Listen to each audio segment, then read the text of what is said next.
him, but the whole of the world. Sports ethics is not only going to be about winning the game or losing the game. Sports ethics is going to be much more than that. It is about a sportsmanship spirit. It is about a sportsmanship all in all.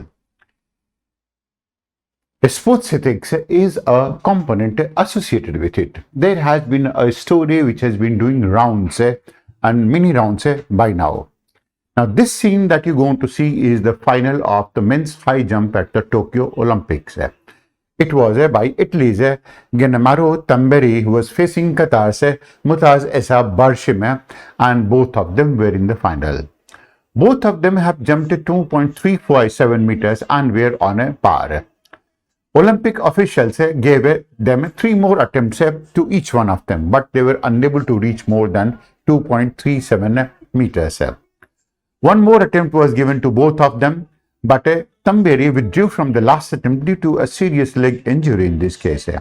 The moment when there was no other opponent in front of Barshim, the moment when he could have easily approached to win the gold alone and alone. Of course, to be on the top means to be alone. Only one person can go to win the gold. But Barshim asked official if the gold can be shared between the two of us if I withdrew from the final attempt. The official checks it and confirms it, saying that yes, then the gold will be shared between the two of you. Barshim then had nothing about it and announces withdrawal from the last attempt. Seeing this, as you're going to saw in the video, Italian opponent Tamberi ran and hugged Barshim and screamed. What you saw there was winning much more than that. It was not that it was a goal that was won. It was sports that was won. It was the sportsmanship that was won. It was the heart of the people throughout the whole of the world that was won. It was one ethical dimension that was won. It was one type of an ethos that was won. It was one type of a heart that was won. It was one type of a psyche that was won. It was one type of perception that was won. Some time back, there was a Spanish runner as well. And this Spanish runner, that was Ivan Fernandez Anaya, he did the same. In December 2012, there was a race that was held at Spain's Gurdala. Kenya champion Abel Kiprop Mutai was in the lead and a center of winning the event. But mistakenly thinking that he had crossed the finish line, Mutai pulled up nearly 10 meters before the finish. The Spanish runner, instead of grabbing the opportunity to win the gold, caught up with Mutai and guided him into the first place, literally pushing him that you go on to be the winner and you will continue to be winner. Anaya preferred honesty to a medal winning and became a world hero. He lost the game, but he went on to become a world hero. We are studying this part only because of him. These have been 2 stories, but then there have been many such type of stories in sports other than these as well. These type of events that you can go to see a pole vaulter from Ukraine. She broke the pole vault. In trying to cross it, she broke the pole vault, as you can go to see that. And then thereafter, she took another attempt. Now, after having broken the vault, everyone had given up that she will not be able to. But then she went on to make one more attempt in this case. And after making one more attempt, she was winner. That is never going to be die spirit in this case. This is again a sportsman spirit. This is again ethics. In sports, you don't give up. You don't go on to win a medal. You don't go on to win the game for the purpose of winning the game. You go on to win it for many other things as well in this case. And then you can go on to see all of it. This was what was the picture that we were talking about, that was of Mutai. Kumar Sangakkara in cricket did a similar thing. That means he was one of those persons who was largely responsible for not giving someone out despite the fact that he could have chosen otherwise to give someone out as well. In cricket, there has been another instance. Gilchrist tried to sweep a full delivery from Arvind De Silva, but ended up edging the ball to Kumar Sangakkara. And this is what we are talking about. Umpire at that point of a time, Rudy Cochin, turned down their appeal. As the Sri Lankan players lamented over the umpiring blunder, Gilchrist took an unusual step. Despite the umpire's not-out call, Gilchrist started walking towards the pavilion. He was later held for his gentlemanly behavior as one of the biggest stages of the world cricket. And one of the first of it was when Walsh chose not to run Abdul Qadir out in 1987 World Cup. At that point of time, Courtney Walsh could have chosen to take West Indies into the final. One example of one event of not being honest to it, or maybe you can go to say just being very, very materialistic, just being very, very objective in this case, and he would have taken it to the semi-final of the World Cup at that point of time it was being held.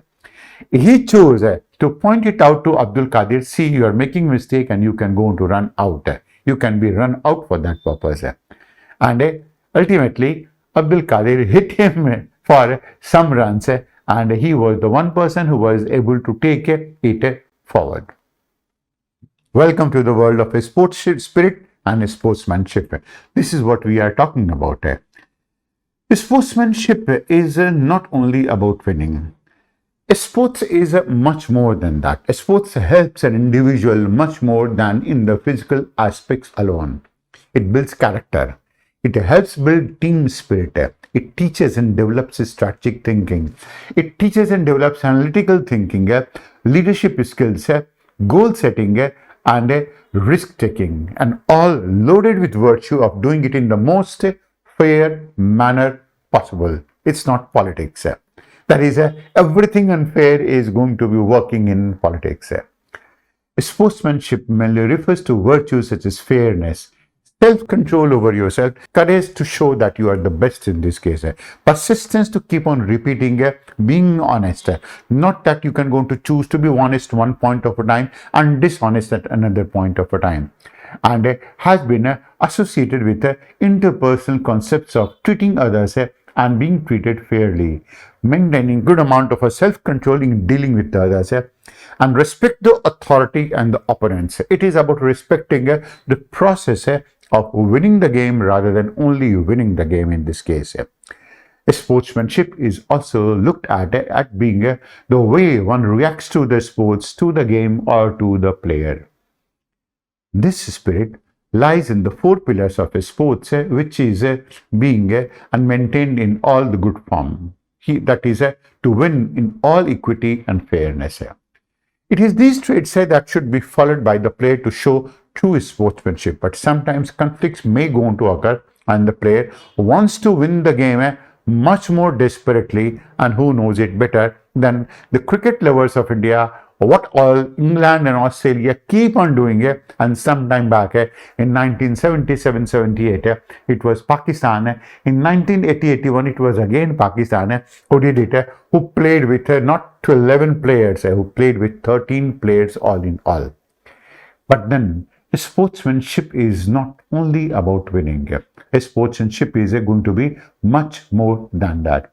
It is not about having the best talent. It is not about being on top. It is mostly to do with how do you win. What is the process that you're going to adopt in the process of winning the game? It is also not about breaking records. It is about what process you have adopted to be on the top. It is about accepting the process that goes into winning rather than winning alone. It defines the ethos of a win. Sportsmanship is about winning a game even by losing it. It is the spirit which counts. It is the spirit of the sportsman who loves this sport more than he loves to win the game. And sportsmanship gains respect not by virtue of winning the sports theoretically, but by instilling respect in the eyes of the opponent of the effort that has gone into the minds and hearts of preparing it. It is also by instilling respect for the effort that is seen in the minds and hearts of the audience as well. It is not about jealousy. Sportsmanship is going to be devoid of jealousy, shorn of jealousy, and it is completely free of jealousy in this case. You respect it because you know that tomorrow it can go to be your day. tomorrow it can go to be your day of winning the game, winning it not in terms of winning a medal or being in the top, winning in terms of the process of winning it. It involves winning at every cost, but not at the cost of not being fair. But it is not going to be winning, not for a medal. It is about winning the hearts of the people. It is about instilling the sense of respect that people will going to have for the effort that you have made. And that defines what we call as sports ethics. To have more such discussions and analysis, subscribe to our channel and hit the bell icon for notifications on our upcoming videos.